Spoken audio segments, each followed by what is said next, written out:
7절에 보니까 엘리사가 다메섹에 갔을 때입니다. 엘리사가 다메섹에 갔을 때.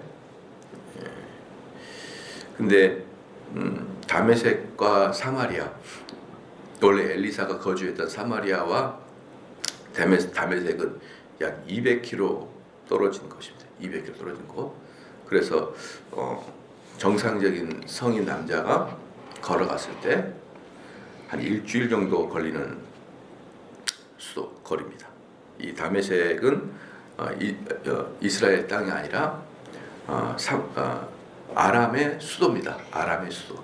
아람의 수도가 다메섹이었습니다. 한편 이제 엘리사가 왜 이렇게 먼 곳까지 갔는지는 정확하게 알 수는 없지만 어쨌든 다메섹까지 갔어요. 그랬더니 7절에 아람 왕 베나닷이 병들었더니 호위 왕에게 고하여 가로되 하나님의 사람이 여기 이르렀나이다 그랬어요. 그러니까 베나닷이 큰 병이 걸린 것이 이제 맞는 거죠. 큰 병이 걸렸는데 가보니까 엘리사가 온 곳을 사람들이 다 알아봅니다. 그러니까 엘리사는 아람 왕국에서도 유명한 인사였다. 아시죠? 아람 왕에서도 유명한 인사였고 사람들이 그가 하나님의 사람이라는 것을 알고 있었던 것이죠. 그러니까 이미 그 엘리사도 이미 이제 그때 당대의 슈퍼스타인 거죠. 슈퍼스타. 그래서 하나님의 종들도 보면은 대부분 살아생전에 사역을 크게 해요.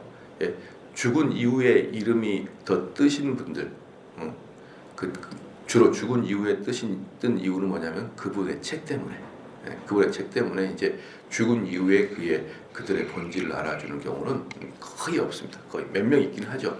몇 명 있긴 하는데 거의 없어요. 거의 없고 대부분 당대에 그냥 많은 사람들에게 알려져 있는 것이죠. 그러니까 엘리사도 그 200km나 떨어진 곳에 가서도 금방 사람들이 엘리사가 왔다는 것을 알아봤고 엘리사에 대해서 얼마나 이름이 명성이 자자했냐면 그 다음에 보면 알아요. 8절에 왕이 하사엘에게 이르되 너는 손에 예물을 가지고 가서 하나님의 사람을 맞고 저로 말미암아 여호와께 나의 병이 낫겠나 물어보라. 하사엘이 큰 병이 걸렸어요.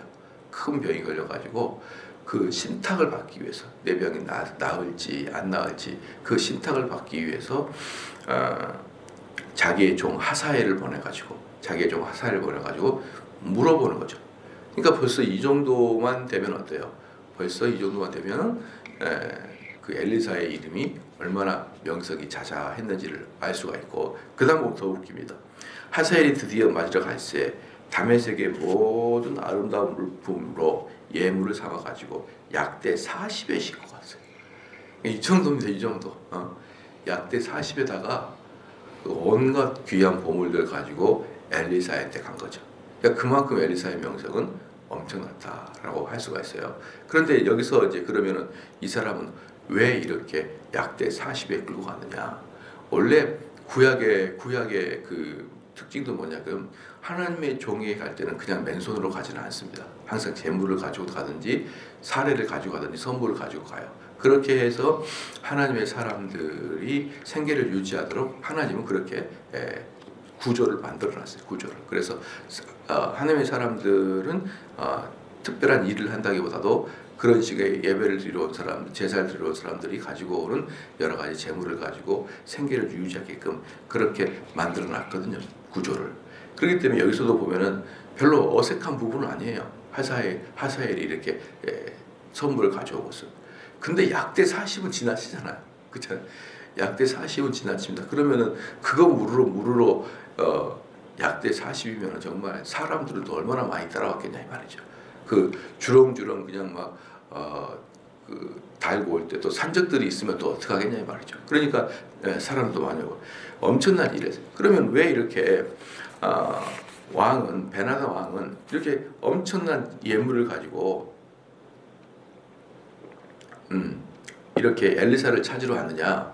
그것은 이방인의 독특한 그 어떤 그 미신 때문에. 그게 뭐냐 그러면은 쉽게 말하면은 아주 간단하죠. 엘리사에게 아부를 하거나 엘리사에게 무슨 뇌물을 바치는 것과 똑같다 보면 되는 거예요. 뇌물을 바치는 것과. 엘리사에게 뇌물을 바치거나 엘리사에게 아부를 하기 위해서 그렇게 많이 가는 거죠. 그러니까 사실 이 병은 누가 준 거죠? 하나님 준 것이고 엘리사가 주고 말고 할 게 없어요. 근데 이 베나닷은 어떻게 했냐면은 이방인들의 신과는 뭐예요? 제사장이 이렇게 신의 마음을 바꾸잖아요. 제사장이 무슨 이렇게 뭐라 그럴까요? 무당 짓을 해가지고 신의 마음을 바꾸잖아요.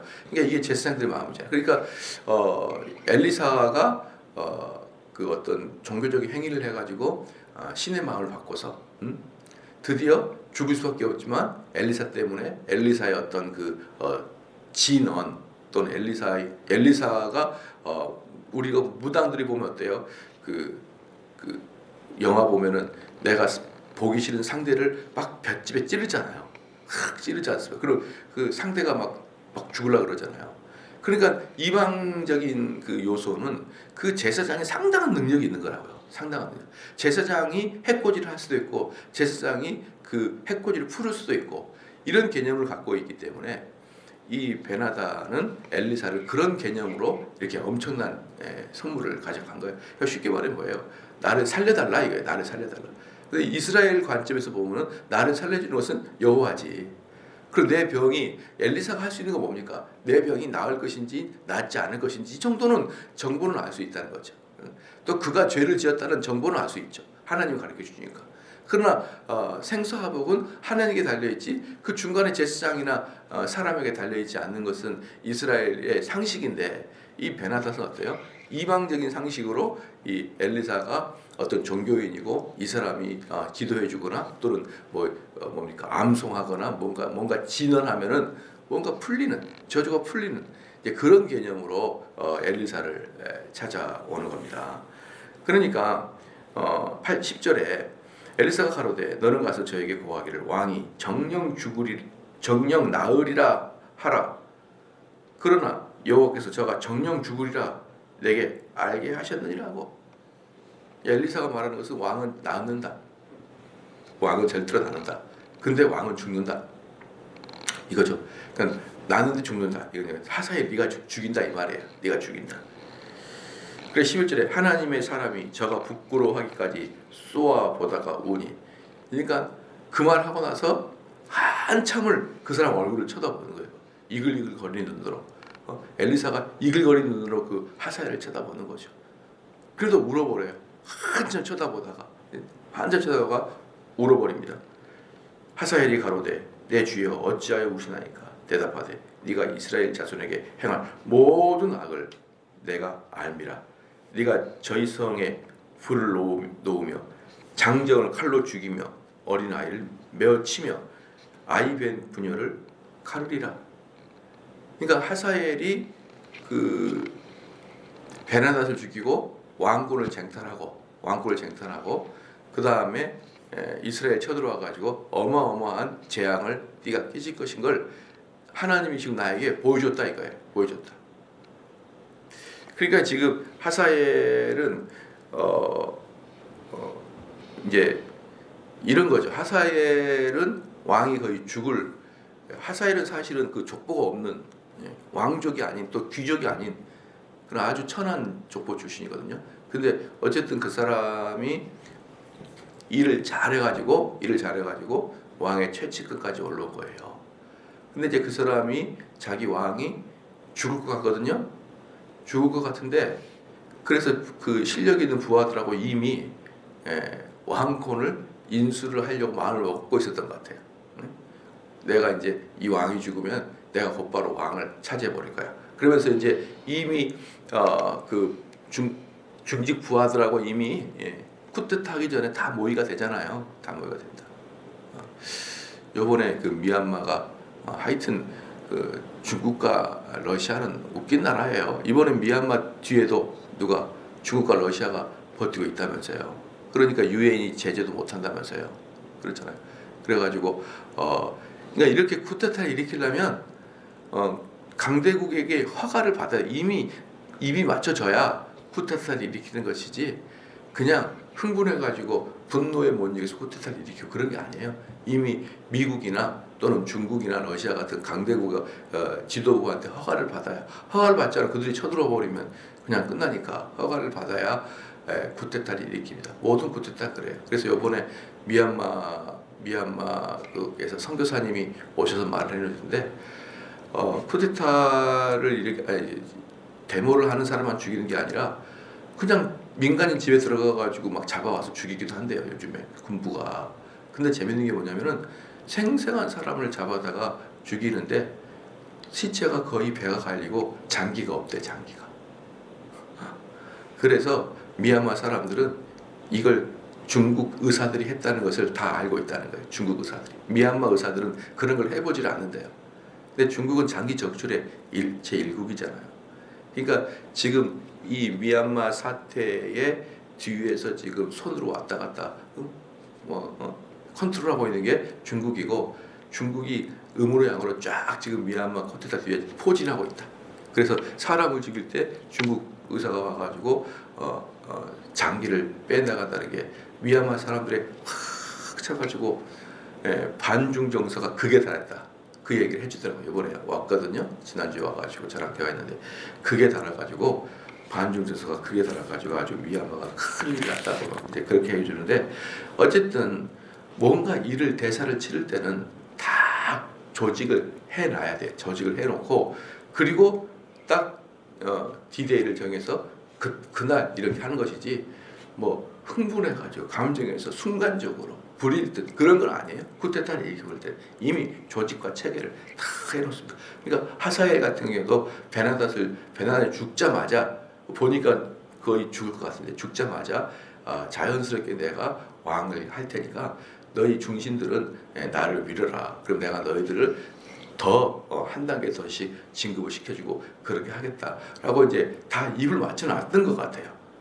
그런데 엘리사가 그가 살겠다고 말하니까 하사엘이 깜짝 놀란 거죠.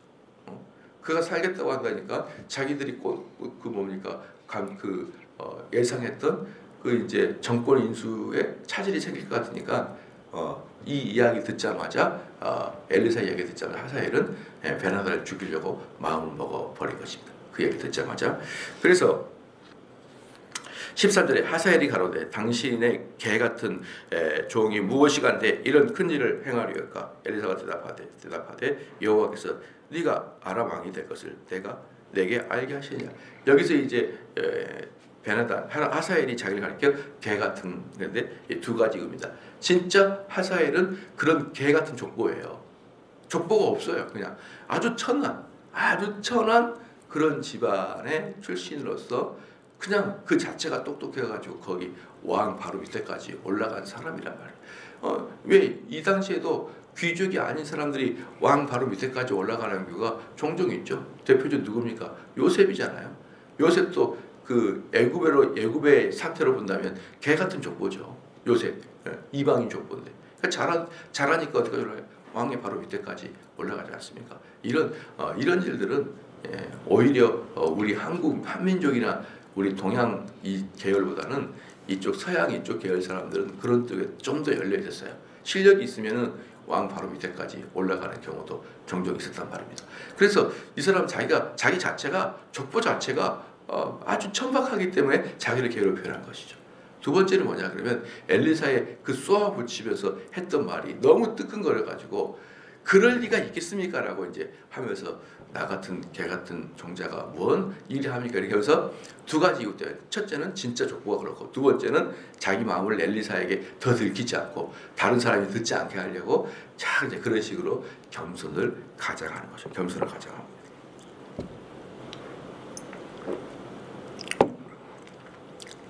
14절에 저가 엘리사를 떠나서 그 주인에게 나아가니 왕이 묻되 엘리사가 네게 무슨 말을 하더냐 대답하되 저가 내게 이르기를 왕이 정녕 나으리라 하시더라.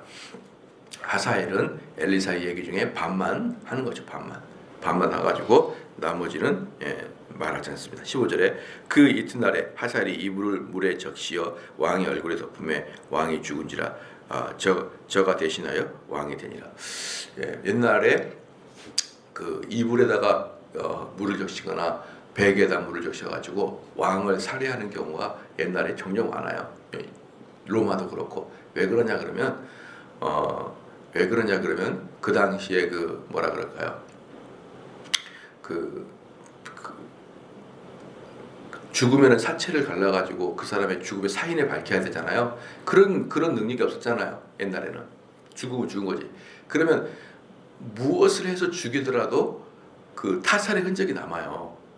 근데 물로 해가지고 이렇게 이불을 덮어버리거나 베개를 덮어버리면 타살의 흔적이 안 남습니다. 타살의 흔적이 안 남기 때문에 자연사라고 보면 되네요. 그들은 그걸 보고 자연사. 그러면은 왕은 평상시에 큰 중병이 걸렸단 말입니다. 왕은 중병에 걸렸는데 그 다음날 보니까 딱 죽어 있어요. 근데 뭐 어디 목을 조르는 흔적도 없고 약을 먹여서 토한 흔적도 없고 어디 두들겨 펴는 흔적도 없고 칼로 찌르는 흔적도 없고 그냥 깨끗하게 죽어 있어요. 그러면은 자연스럽게 그 병사가 유독해서 자연사 했나 보다 이렇게 생각하잖아요. 그러니까 당신은 이렇게 이불에다가 물을 묻히거나 그런 사람들이 그렇게 해서 사람 죽여요, 왕을. 그렇게 이제 할 때 그렇게 할 때에 16절에 이스라엘 왕 아합의 아들 요람 제5년에 유다 왕 여호사밧이 오히려 위에 있을 때에 그 아들 여호람이 왕이다.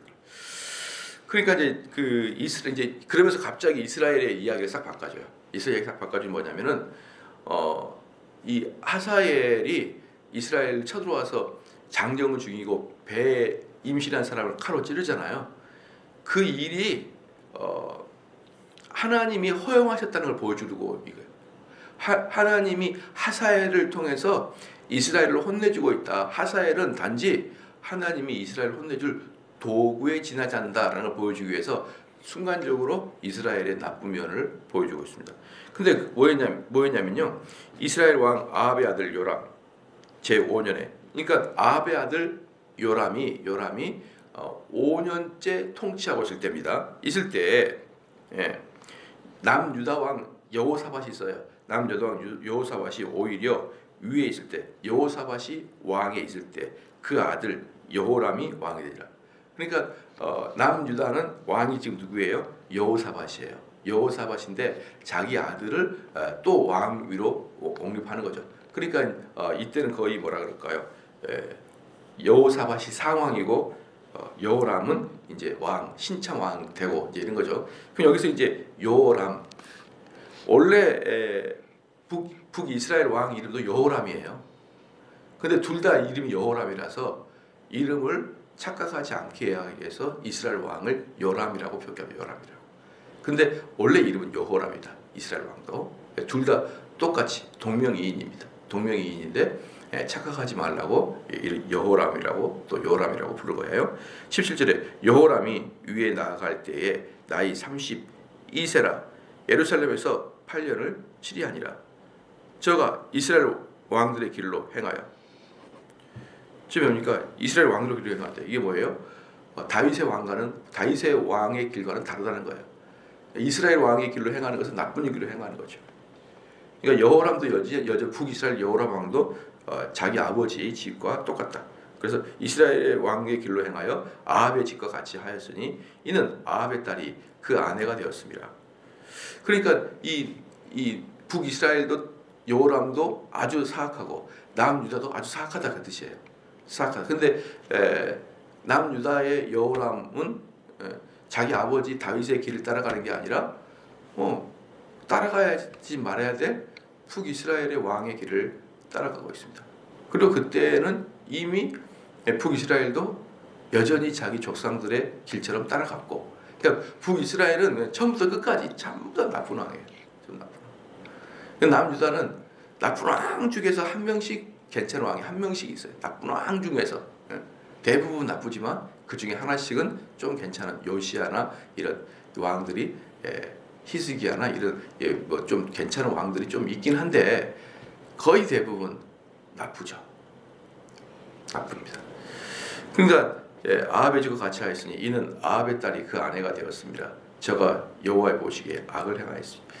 그러니까 남유다 왕과 북이스라엘이 그들은 우리 남한과 북한처럼 계속 사이가 안 좋거든요. 계속 사이가 안 좋아요. 근데 때로는 주변 나라의 강대국들이 너무 왕성해지면 둘이가 또 친할 때가 있어요. 친할 때가 있는데 언제든지 안 좋은 사이였기 때문에 배신할지 모르잖아요. 언제든지 배신할지 모르요. 그러니까 무슨 결혼한다? 정략 결혼을 시키는 거예요. 정략 결혼. 서로 사도를 맺고 이러면서 정략 결혼을 시키는데 바로 그 정략 결혼이 뭐냐면은 아합의 딸을 이제 데려와서 자기 남유다의 왕자에게 결혼을 시킨 거죠. 그래서 정략 결혼을 시킵니다. 그렇게 해가지고 이제 들어와요. 들어오는데 그 이세벨의 아내죠. 아합의 딸 이세벨의 딸, 이 사람이 바로 이거예요. 자, 11장 한번 볼까요? 11장, 11개 11장. 그 여자가 들어와서 어떤 일을 했는지 봐봐요. 아하시아의 모친 아달랴가 그 아들의 죽은 것을 보고 일어나 왕의 시를 진멸하였느냐. 진멸하였으나 2절 요람 왕의 딸 아하시아의 누이 여호세바가 아하시아의 아들 요시아를 왕자들의 죽임을 당하는 중에도 도적하여 내고 저가 그 유모를 침실에 숨겨 아달랴를 피하여 죽임을 당치 아니하니라. 여기서 보니까 요람 왕의 딸 아하시아의 누이 여호세바가 아하시아를 아들 요시아를 왕자를 죽임을 당하는 중에 도적하여 내고 저와 그 유모를 침실에 숨겨 아달랴를 피하여 죽음을 당치 않게 하려. 이 아달랴가 결국은 지금 이 아내 여호람의 아내란 말이에요. 여호람의 아내가 아달랴인데 그 여자가 나중에 이스라엘 그 왕실 자체를 완전히 폭삭 망하게 해버리는 그런 여성이에요. 그냥 하나님께서 원하지 않는 그런 정략적 결혼. 왜 하나님이 그 결혼을 원하지 않을까요?